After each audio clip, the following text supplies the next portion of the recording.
me. 5 beginner workflow tips in Reason 11 to help make music making a little more pleasurable.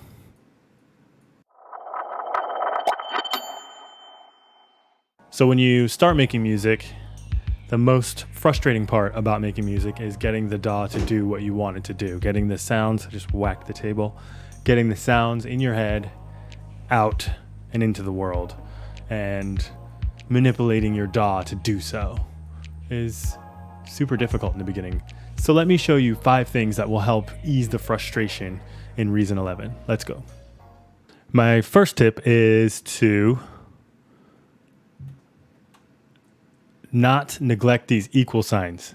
You see these right here? Boom, boom, boom, boom. Super helpful as you're editing MIDI and if you want to move quick. I'll give you an example. Here's a track. The mix is all over the place and it's just the scaffolding. Me and my buddy Afterlife are working on. Shouts Afterlife.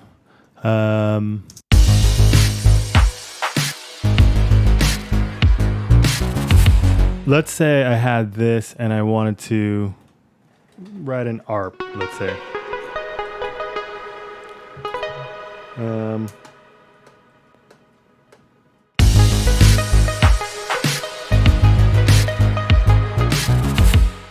Whoops. Thought I was going to nail that on the first try, didn't you?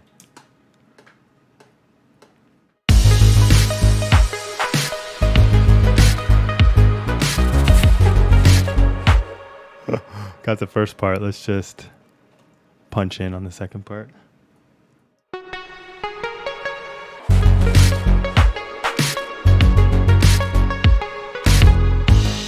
Sure.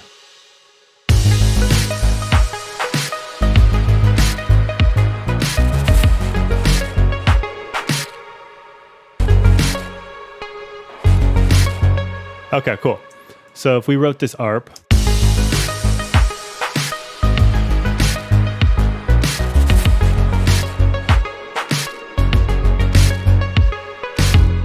right?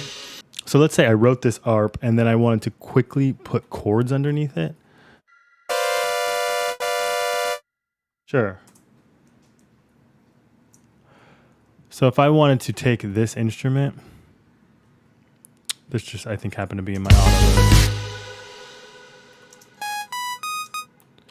and quickly make chords out of the ARP with this, using the same notes, I could move this here, and then these 3, since an ARP is a chord, it's just played as single notes.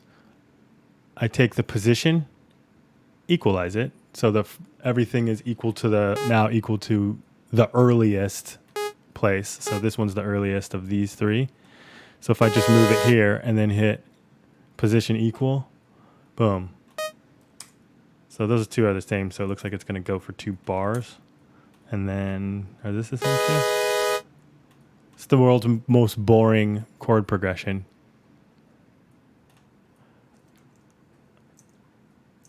Because it just does that, but it doesn't matter. You're just getting an idea. Because usually if you think about the equal sign, or if you use it at all, I don't know, I neglected it for years, but if you use it at all as a beginner, you probably think about equalizing velocity, something like that, because that makes sense, but equalizing position is, it might not have popped in your head. So let's say we make something like this. Equalize the position and move it. This inspector is just handy in general.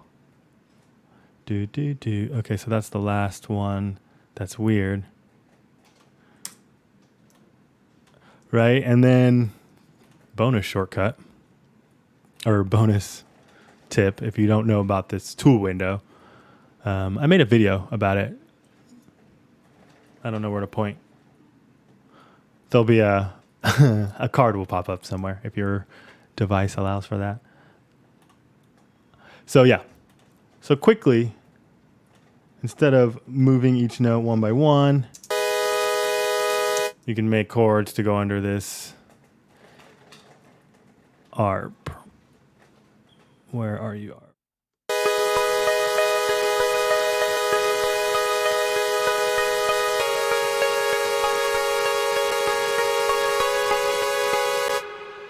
not the right timing. This should be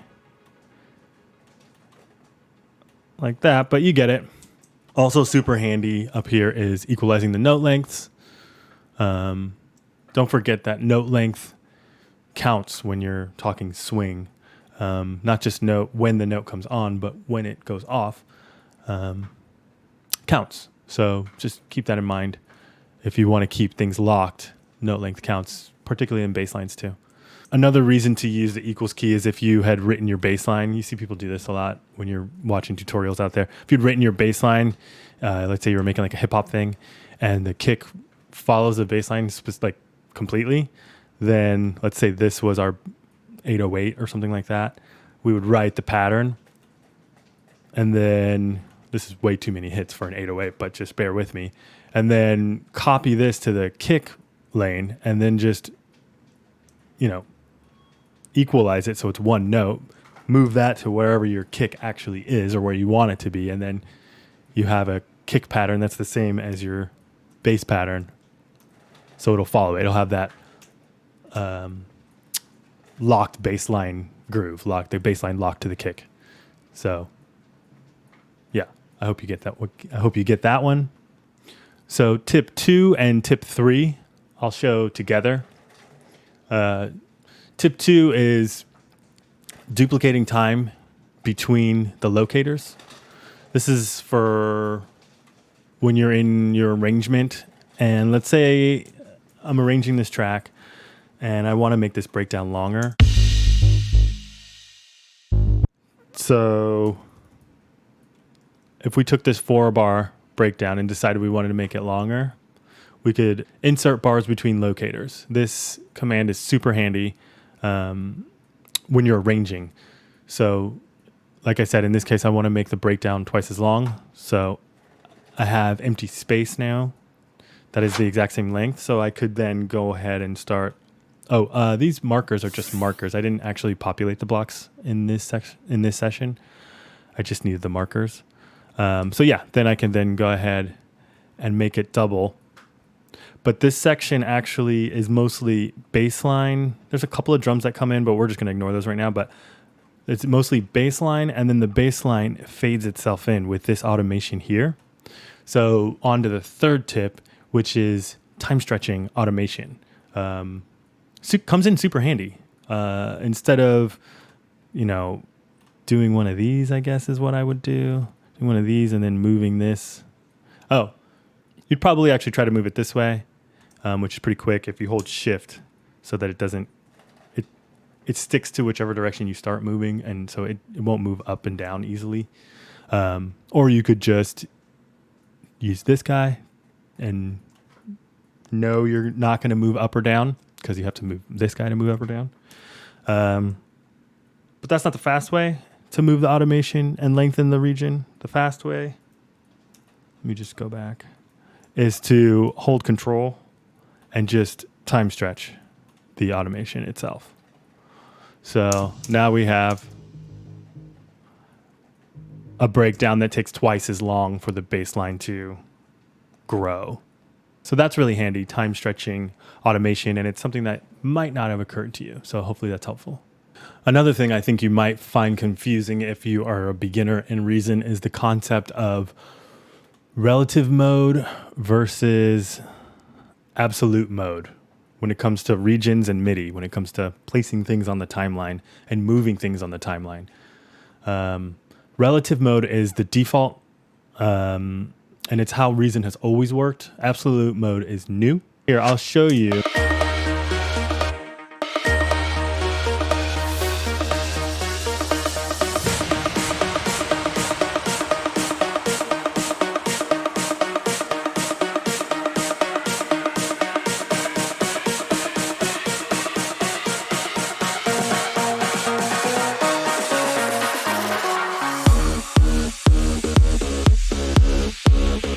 Okay, got lost there. So in the case of this riser, the important part is here. This, it goes up and then it peaks here, and then that's the one, and then it goes down, right? So where the region starts is not really the important part. It's this part that's the important part, right? So let's say I wanted to have this riser play again at the drop. If I duplicate it and then move it over, I'll be able to hit that spot.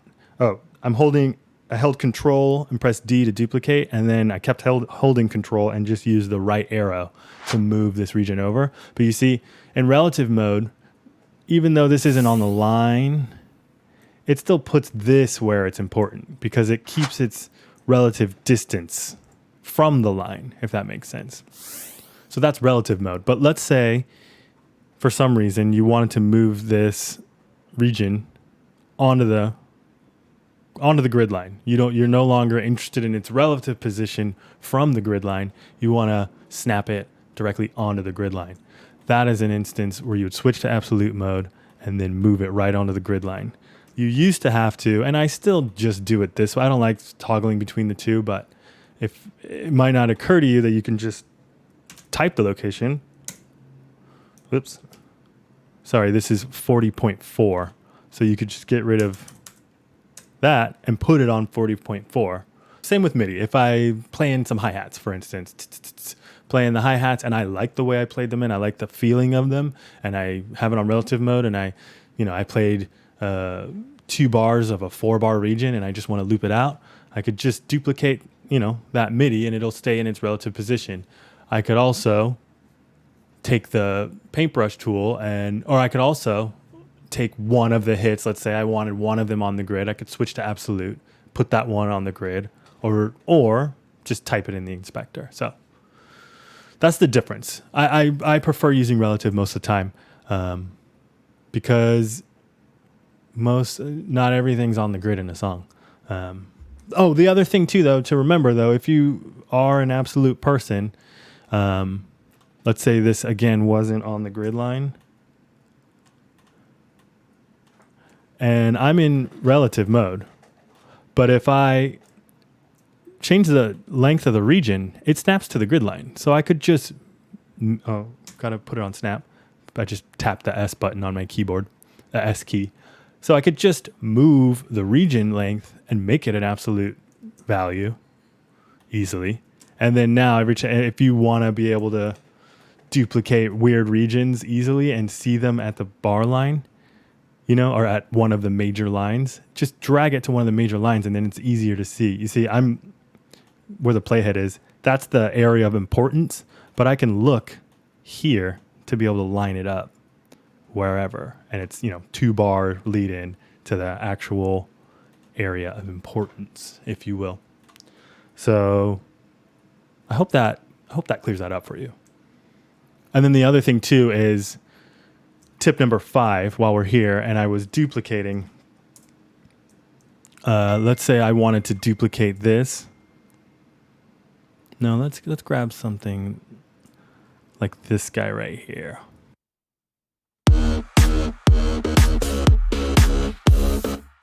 Phone's blown up.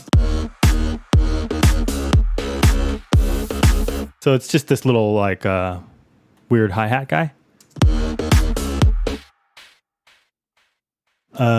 Tip number 5 is if you ever have trouble duplicating a region and getting it to go where you want it to go, you just have to remember it'll duplicate based on the value you have set here. So you could set it, and hit duplicate, and it'll duplicate in the next half bar or bar. See, that's where it is already. Or 16th note from there. You get the idea.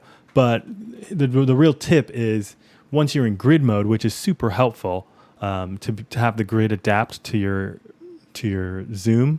And I'm zooming by holding Control and Shift because Shift makes it a horizontal zoom, and Control takes that control of the mouse wheel.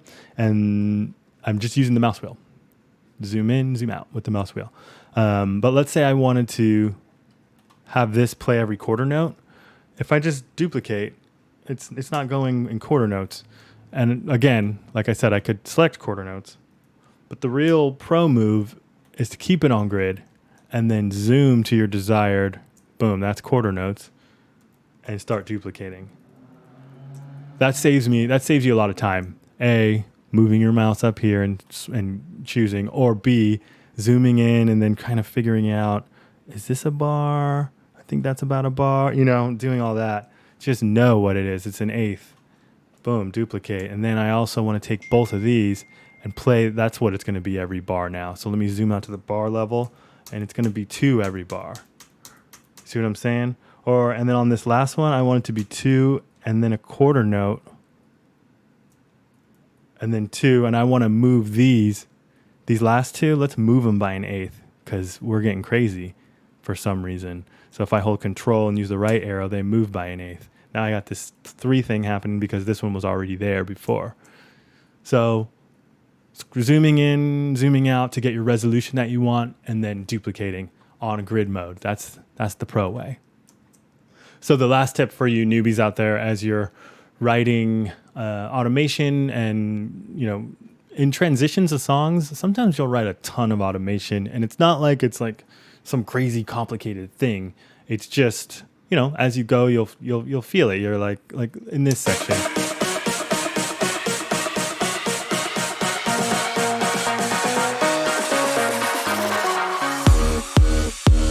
So if we just take one of the instruments in this section, I think I need to actually, so I can hear the automation, I need to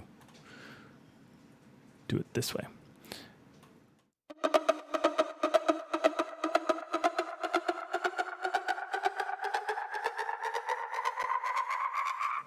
So, it started with a high pass, and then I added some delays and all this. But if you see, a lot of this automation has a very similar shape.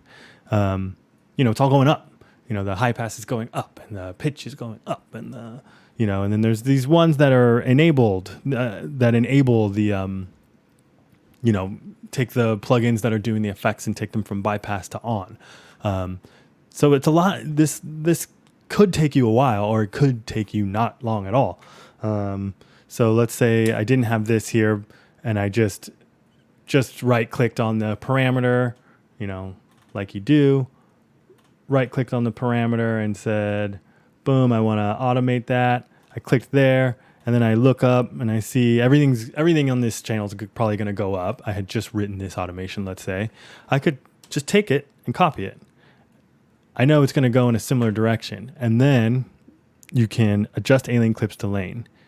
Then I would probably call it crossfader instead, because these actually do come in handy as your session gets huge. It's way faster than rewriting the automation again. There's 2 more spots that have pretty much the same automation. So you copy it over, and all of them are starting from the bottom. So it's going from unaffected to affected. So yeah, you could just copy this 3 times down. You know what I mean? Save yourself some time.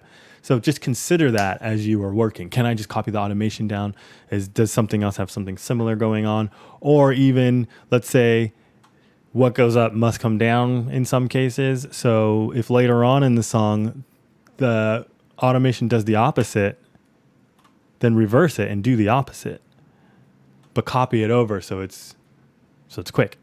Or do you want to do the same thing? And this goes back to our other tip. I want to do the same thing, but I want it to take a little bit more time. Now you reverse and time stretch.